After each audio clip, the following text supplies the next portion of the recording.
Tes, tes, tes. Halo semuanya, balik lagi dengan saya teman-teman ya di Trader ID. Nah, seperti biasa ya, hari ini kita akan membahas IHSG dan 6 saham. Dan sebelum kita lanjut ke pembahasan, disclaimer on dulu teman-teman, karena video ini bukan ajakan untuk membeli maupun menjual suatu saham tertentu ya.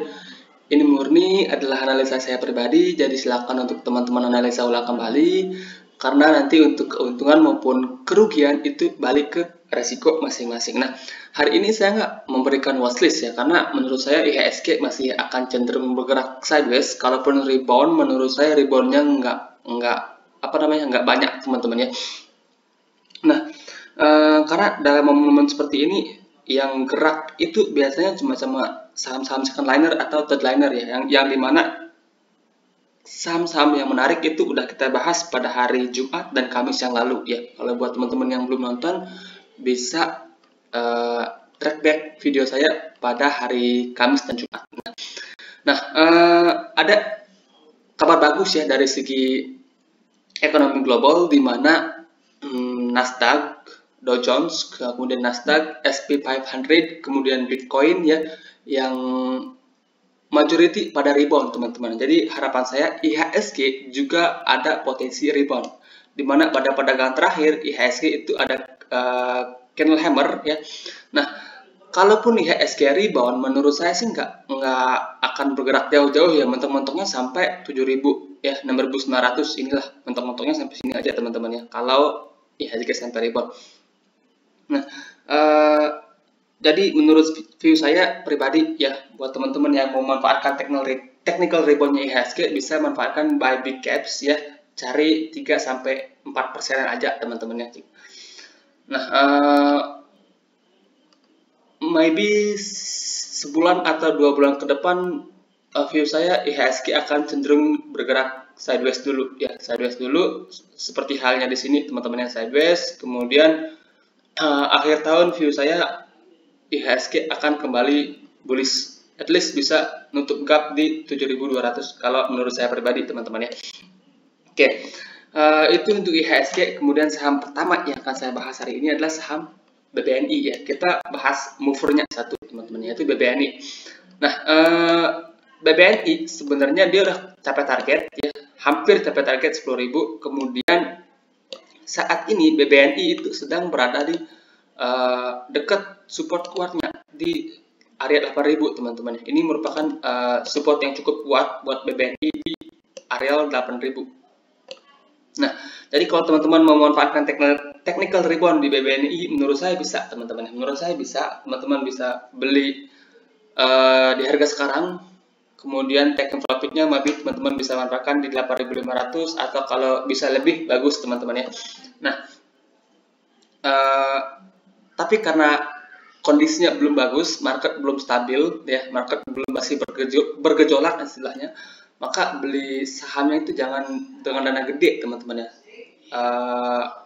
Dimana biasanya teman-teman beli 10 juta, teman-teman bisa pangkat setengahnya jadi 5 juta ya, supaya nanti kalau dia turun, teman-teman cut loss-nya bisa lebih sedikit teman-teman ya.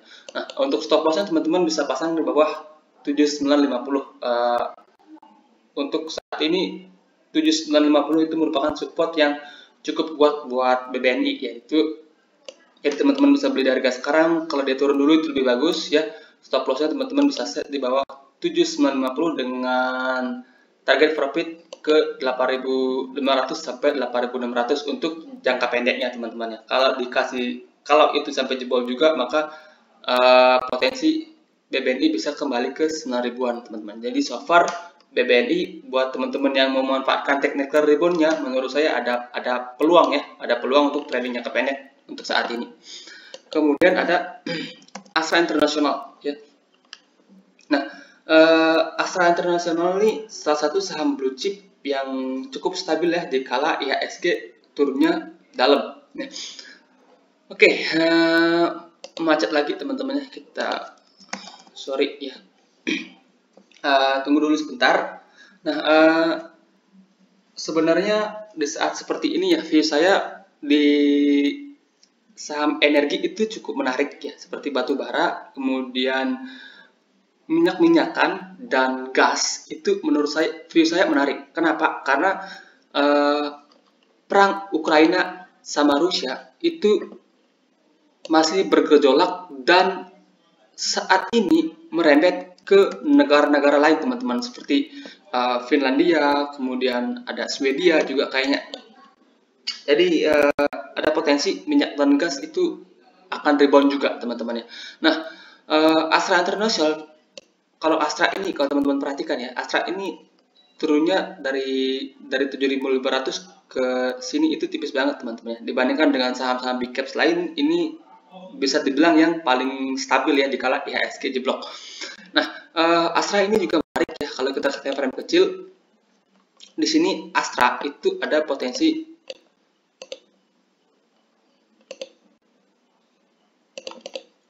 ascending triangle, dimana sekarang itu sedang berada di support resisten di 7.200, dan kalau itu lewat maka ada potensi Astra kembali ke last high-nya dan maybe lewat ya, yaitu di 7.700 sampai 7.800 itu ada potensi ya. Itu ada potensi dicapai oleh Astra International. Jadi buat teman-teman yang tertarik untuk Astra, di harga sekarang menurut saya cukup menarik ya, tapi akan lebih baik ya nunggu dia koreksinya sampai mana. Deket-deket 7.000 itu teman-teman udah boleh koleksi untuk Astra dengan stop loss.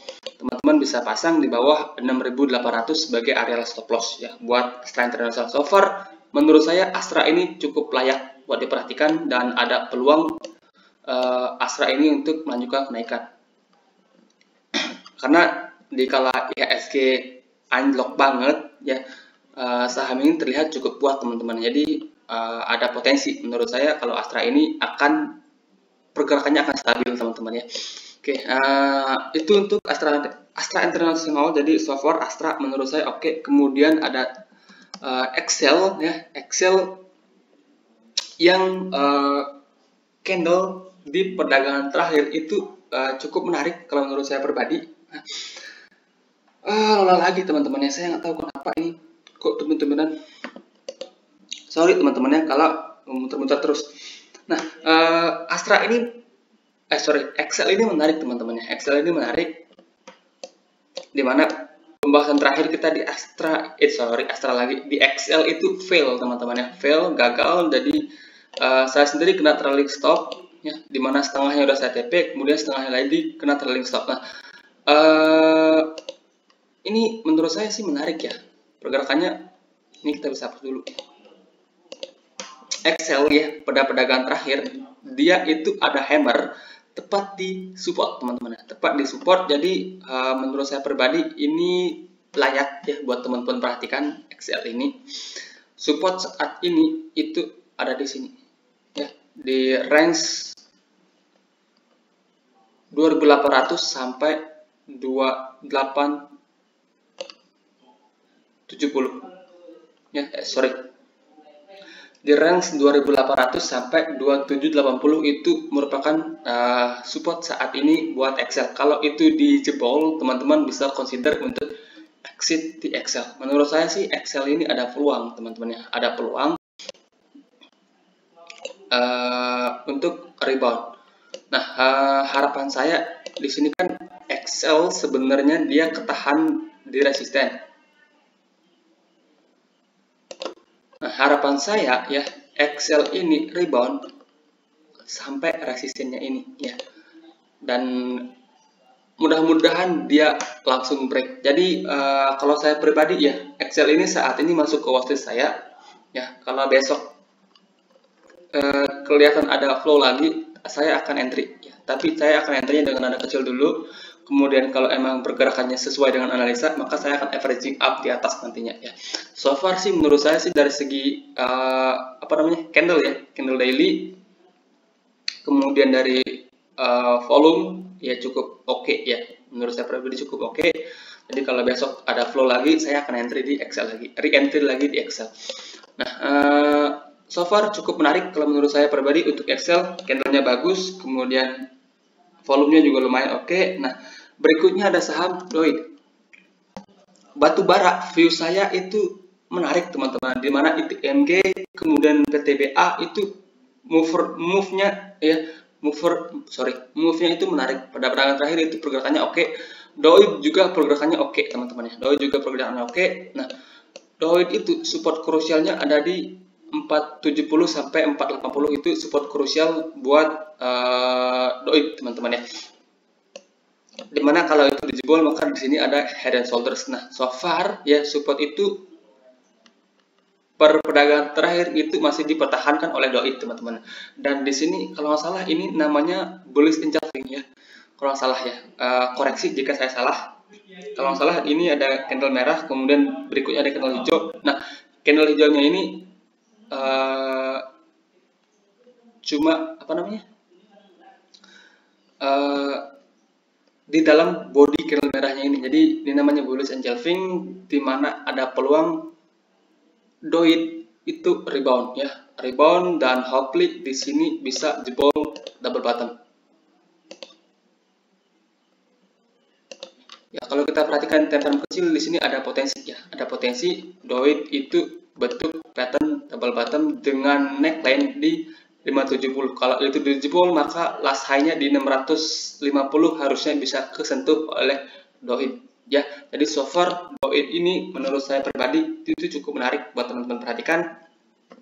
Entry di harga sekarang itu cukup oke ya, cukup oke. Tapi karena risk yang cukup tinggi, entry-nya dikecilin dulu, mungkin setengah porsi dulu, kemudian setengahnya lagi averaging up ketika DOID itu jebol 570 teman-teman ya. Jadi so far view saya untuk DOID masih cukup menarik, masih ada ruang kenaikan yang menurut saya sih cukup menarik ya. Kemudian berikutnya ada Indi, masih di batubara ya, masih di batubara, dimana Indi ini sebelumnya udah pernah saya bahas juga ya, dimana kalau view saya pribadi di sini potensi ada cup and handle